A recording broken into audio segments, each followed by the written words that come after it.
పితా పుత్ర పవిత్రాత్మ నామమున ఆమెన్. జ్ఞానవాణి ప్రేక్షకులకు ప్రభు పేరిట శుభాభివందనములు. ఈరోజు మనం ధ్యానించబోయే అంశం మరియా స్నేహమునకు తగిన మాత, మదర్ మోస్ట్ అమేబుల్. అమేబుల్ అనే ఈ యొక్క మాట ఇంగ్లీష్లోనికి అనువదించినప్పుడు ప్రీతిపాత్రమైన, మనోహరమైన, స్నేహ స్వభావం కలిగిన అన్నటువంటి భావాలతో ఇమిడి ఉంది. అయితే ఈనాటి చిత్రపటాన్ని మనం గమనించినట్లయితే మరియ తన యొక్క ఒడిలో బాలయేసును లాలిస్తూ ఉంది. మరి ఆ బాలుడు కూడా మరియ తల్లితో ప్రేమతో ఆడుకుంటూ ఉంటాడు. దీనిని వీరి మధ్య ఉన్న ప్రేమ ఆప్యాయతలకు గుర్తుగా మనం నిర్ధారించవచ్చు. పాత నిబంధనలో ఉన్నటువంటి నలుగురు మహిళలు, వారు ఎస్తేరు, యూదీతు, రెబేకా మరియు రేచెల్. వీరు నలుగురు కూడా వారి వారి స్థాయిలో వారికి తగినట్లుగా దేవునికి ప్రీతిపాత్రంగా ఉన్నారు. ఉదాహరణకు ఎస్తేరు సౌమ్యతలోను సౌందర్యములోను, యూదీతు వీర వనితగా ఇజ్రాయేలు ప్రజలను కాపాడటంలోను, రెబేకా తన సౌందర్యంతో గుర్తింపబడటము, రేచెల్ కూడా సౌందర్యవతిగా గుర్తింపబడటం జరుగుతుంది.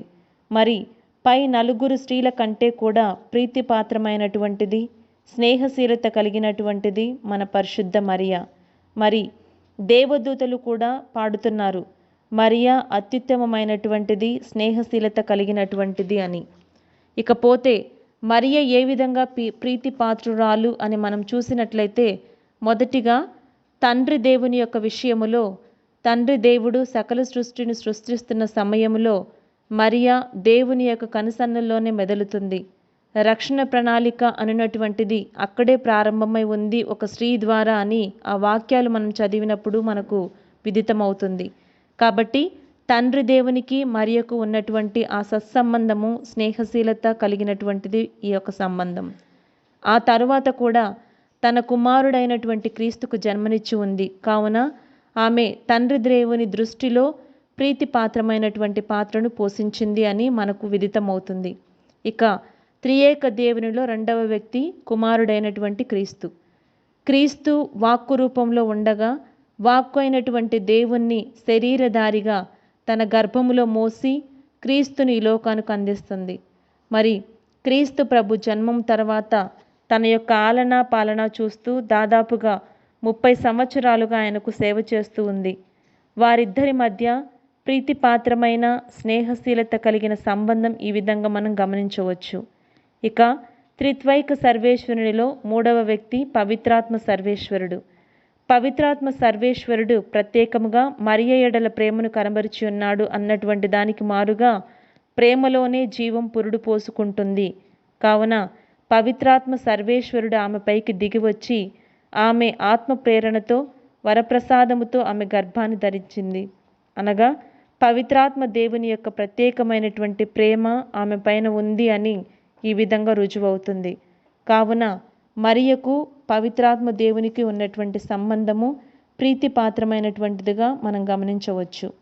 ఇక చివరగా కొన్ని సంఘటనలను మనం గుర్తించినప్పుడు, ఎవరైతే కష్టాల్లో ఉన్నప్పుడు వారి స్నేహితులు వారిని వదిలిపెట్టి వెళుతుంటారో దాన్ని నిజమైన స్నేహముగా మనం గుర్తించం.